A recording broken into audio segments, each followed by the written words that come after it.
السلام عليكم ورحمة الله تعالى وبركاته. إخوتي، اليوم حابة نشارككم بزوج وصفتين دفعة واحدة، البراج وتاني رفيس. إلى وحدة ما عندهاش زوالية، ما عندهاش إمكانيات في الدار باش تحضر وتفرح وليداتها في هذا المولد النبوي الشريف، شوفوا تبعوا معايا غير هذا الفيديو اللي يوالمك، راح تفرحي وليداتك. شوفوا البراج يجيو خفاف، شوفوا يدوبوا في اليد قبل الفم، يعني بمكونات بسيطة جدا متوفرة في دارك، راح توجدي لوليداتك زوج وصفات. تبعي برك معايا الخطوات كيفاش درتها، يعني النتيجة راح تبهرك. وتاني إلى عجبك الفيديو ما تبخليش عليا بجمع الاشتراك في القناة، وخلي لي رايك في التعليقات، بلا ما ننسوا الصلاة والسلام على رسول الله. مباشرة لطريقة التحضير على بركة الله. بسم الله. هنا كي تشوفوا بهذا البول، هنا درت سميد الخشن، شوفوا درت سميد الخشن، وهنا زوج تاع سميد رطب بهذا الكيلة. راح نضيف لهنا سمن بعد ما ذوبته، راح نزيد له بزيت الزيتون. ما عندكمش زيت الزيتون ديروا زيت نباتي عادي هكذا، وراح نفرع ونبسس.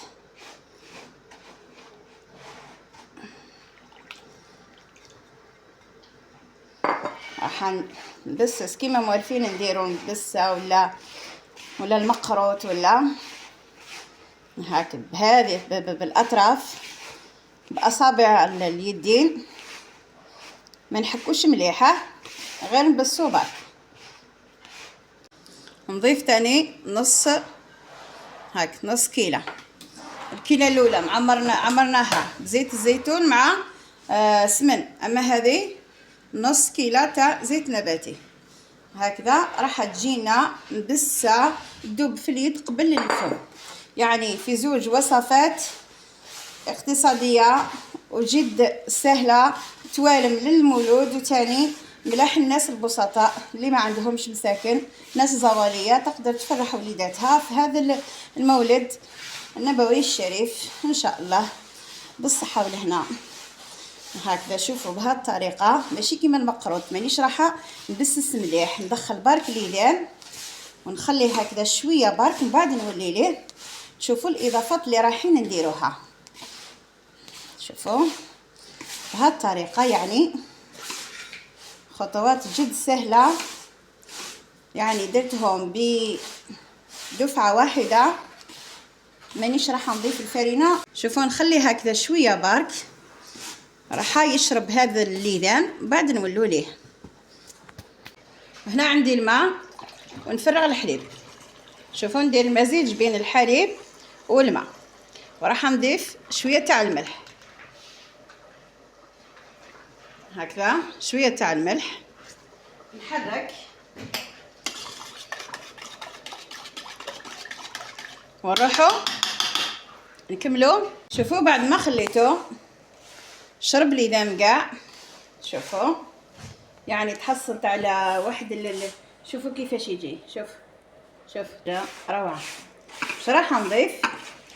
السر اللي يعطينا الاحمرار للبراج تاعنا او البسس تاع الطاجين هي العسل. راح ندير 2 ملاعق تاع عسل، ما عندكمش العسل ديروا كيما انا بالحليب، حتى الحليب راح يمد الاحمريه، اللون الاحمرار تاع البراج.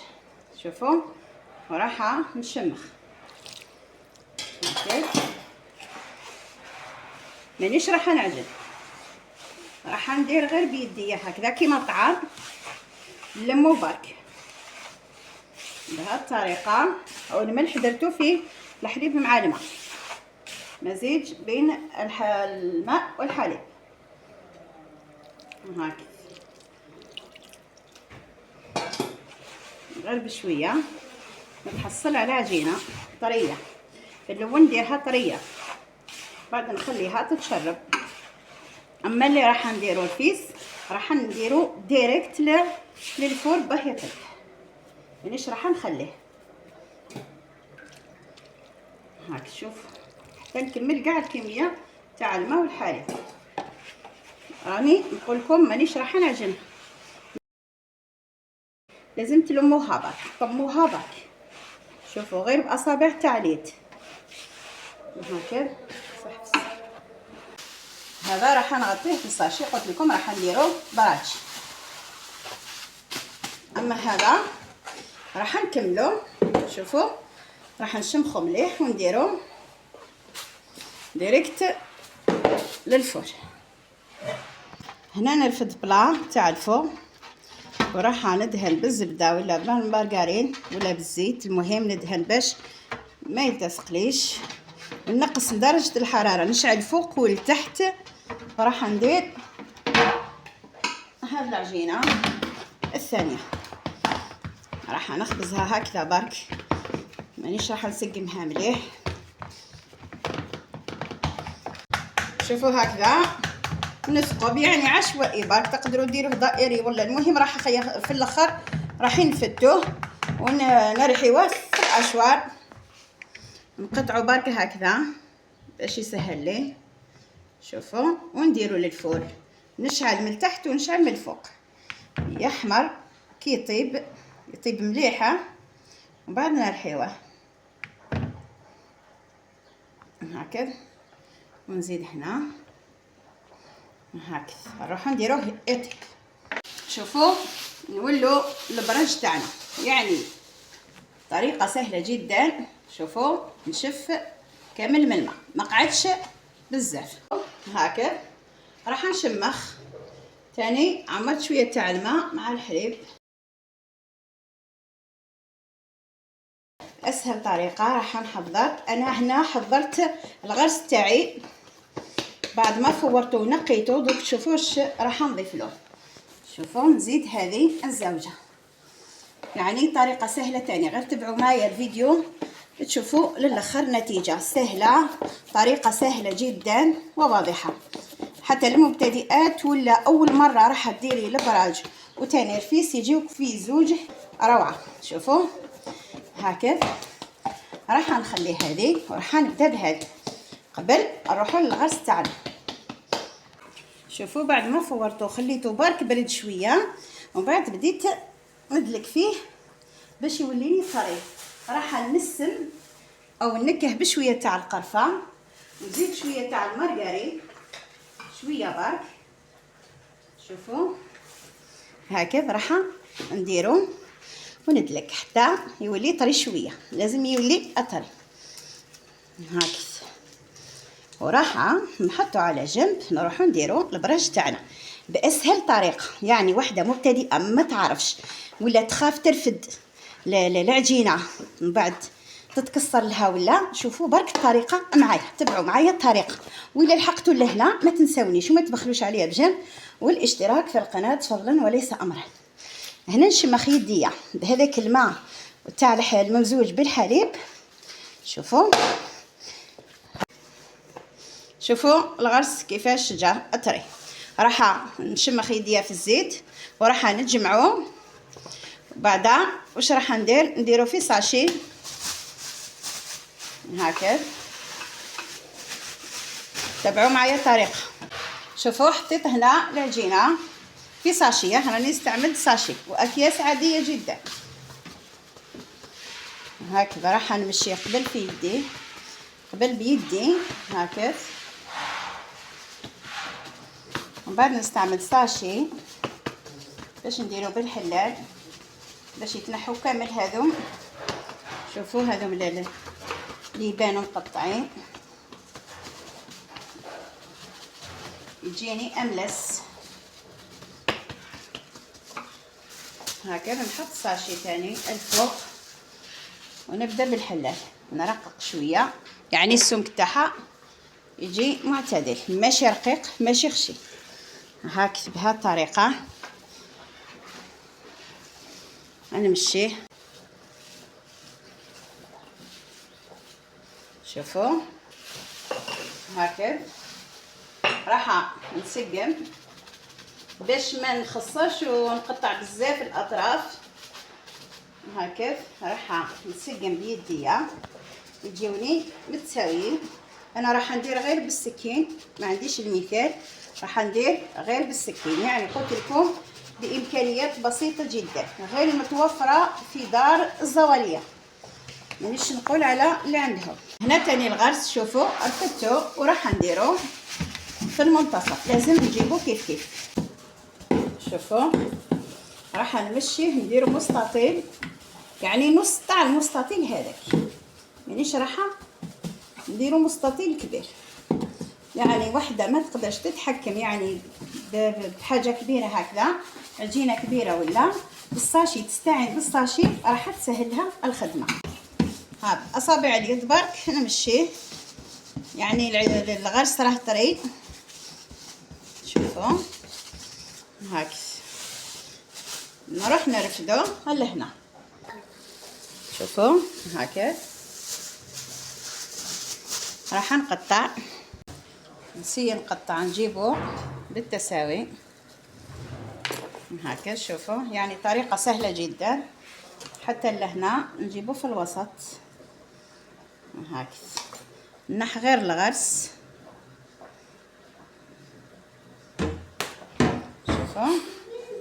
شوفوا هكذا جبتو بالتساوي. شوفوا راح نرفد منها ونقلب. شفتوا طريقة سهلة جدا هكذا. نسيي نسقم. شوفوا راح نغلق وراح نسقم بالعجينة مليح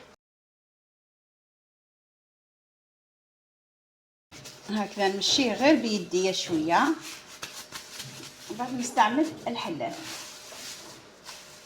راح نستعمل بلاستيك باش تساعدني، تاني يتنحوا بالخف دوكي نقطعهم، وتاني ملاح للمبتدئات، وفي نفس الوقت باش يجيني املس.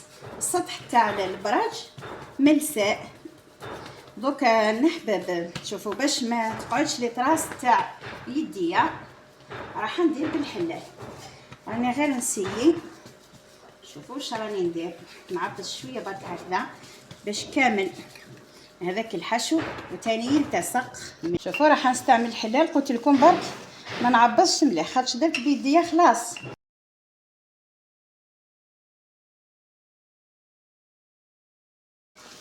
هكذا نبدا نقطع، قلت لكم كيما تحبوا. هنا تقطيع مربعات مثلثات، تقدروا ديروا بالاشكال اللي يحب يدير بالاشكال هكذا. راح نثقبها هنا في الوسط هكذا برك، ماشي كامل كيما الكسرة. نروح نديرهم يطيبوا بعد ما يسخن الطاجين. الطاجين لازم يكون نار هاديه. بعد ما سخن الطاجين راح نديروهم يطيبوا حتى يطيبوا من تحت، من بعد نقلبوهم من جهه واحده اخرى، ماشي كل مره نقلبوهم هكذا. نضيف هذه الثانيه كيما الاولى برك.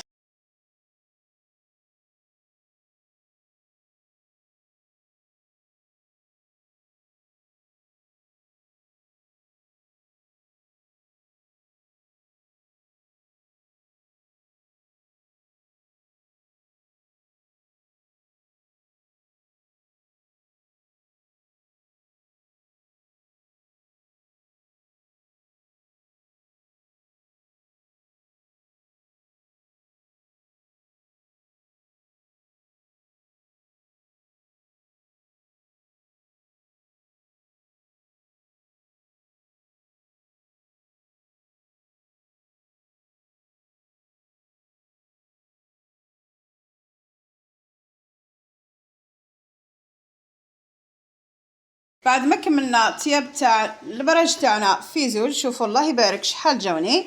راح نربيو هذه الاكله الثانيه، الرفيس او المسفوف، شحال من مناطق كل واحد كيفاش يسميها. شوفوا راح نحذهم وراح نرحيهم في الاشوار. بعد شوفوا هكذا غير نفتو برك هكذا بيديا، بعد نروح نربيه باش ما نطولش لا فيديو حتى نرحيه بعد تشوفوا كيفاش جا. شوفوا بعد ما رحيته راح نعقبو في السيار الخشي هكذا باش تشوفوا واش راح نح هذوك الحبيبات هذوك اللي طابوا مليح ولا. شوفوا كيما هذا نعقبو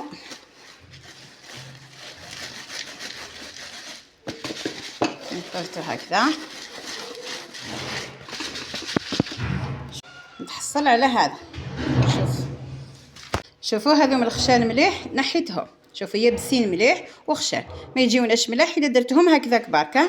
الا فتتوهم ولا رحيتوهم ودرتهم هكذا بهذو ما يجيوش مليح. شوفوا بهذا برك رايحين نديرو دوك. واش رايحين نديرو؟ نشمخو بالحليب، حليب عادي تاع شكاره برك هكذا.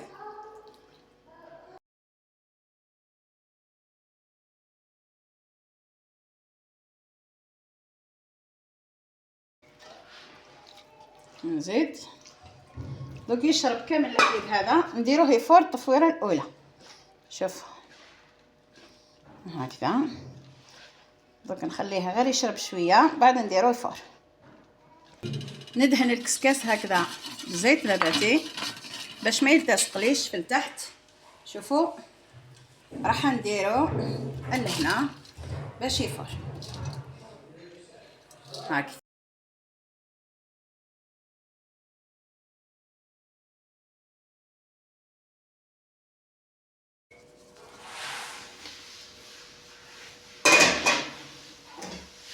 بعد ما فار راح نعاودلو ثاني بالحليب.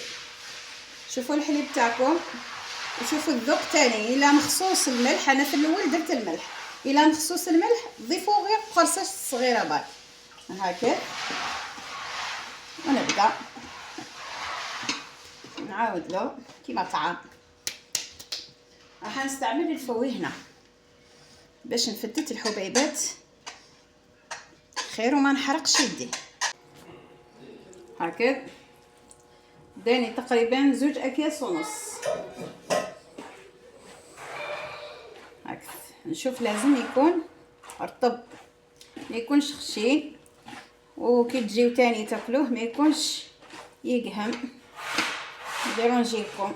لازم يكون خفيف ورطب وبني هكذا. دوك واش راح ندير؟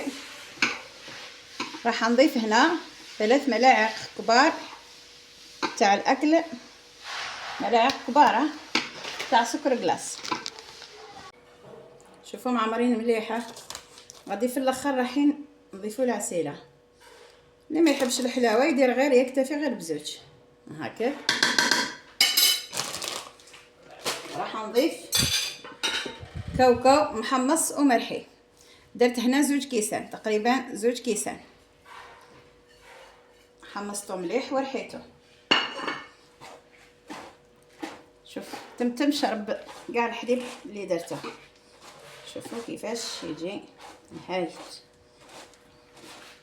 نروحو نعاودو نفوروه بلا ما ننسى شويه تاع زبيب، حفنه تاع زبيب راح نديرها في القاع تاع الكسكس. يعني طريقه سهله جدا. شوفوا درت كميه كبيره، مكونات بسيطه جدا اديرها. شوفوا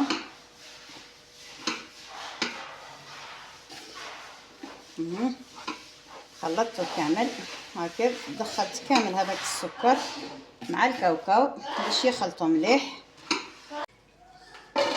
ندير شويه تاع زبيب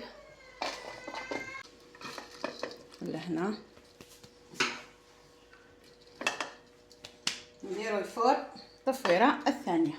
شوفوه بعد ما فار مليح هذا الخطره خليته ماشي كيما الاولى.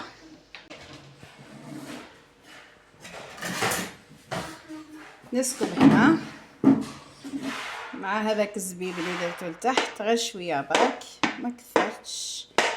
تاني المكسرات ما درتش بزاف غير كاوكاو محمص ومرحي. واش راح ندير هنا؟ راح ندهن بزيت الزيتون الحر الاصيل، نقولوا له الذهب الناصع الساطع، مع الزبده وتاني طبعا العسل. لازم يكون سخون. شوفوا بهذه الطريقه نكونوا كملناه. والديكور كما تحبوا. دوك ندير العسل. شوفوا هذه العسيلة اللي شريت المرجان، راح نسكب. اللي ما يحبش الحلاوه يدير غير شويه، يديرهاش كامل.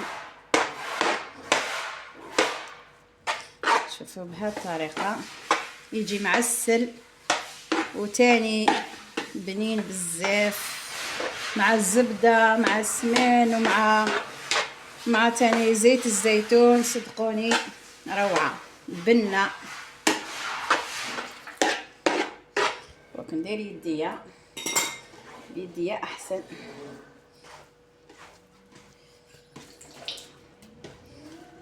دوك نديروه في كشمول هكذا باش ندير الديكور.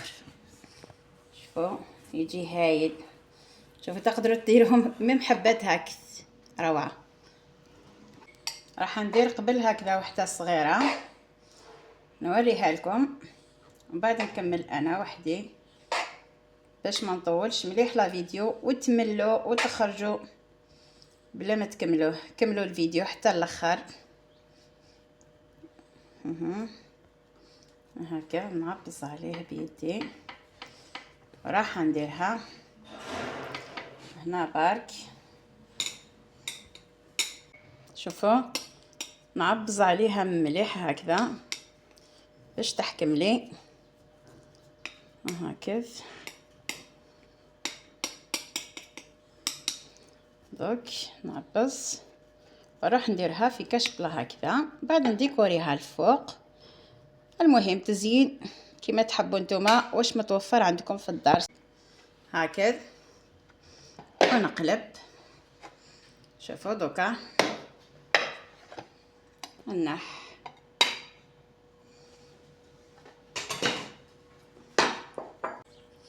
ندير شويه تاع سكر كلاص من الجوانب. يعني انا قلت لكم غير مكونات متوفره في الدار. ندير الفوق زين خفيف،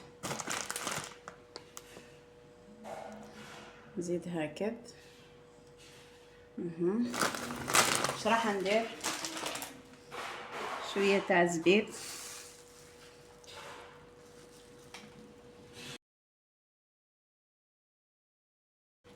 ثاني شويه تاع القرفه في الوسط. مكونات بسيطه جدا.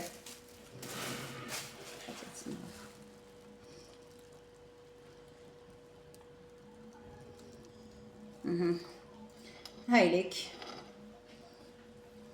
شوفوا بعد ما كملت التزيين تاع هذاك الفيش، شوفوا كيفاش جاو في زوج، كي البراج تاعنا وكي الفيس تاعنا او المسفوف. شوفوهم. ما علي الا ان اقول لكم جربوا هذه الوصفه، ان شاء الله تنال اعجابكم، ان شاء الله ينال اعجابكم هذا الفيديو. نقول لكم الى الملتقى ان شاء الله. دمتم في رعايه الله وحفظه، والسلام عليكم ورحمه الله تعالى وبركاته.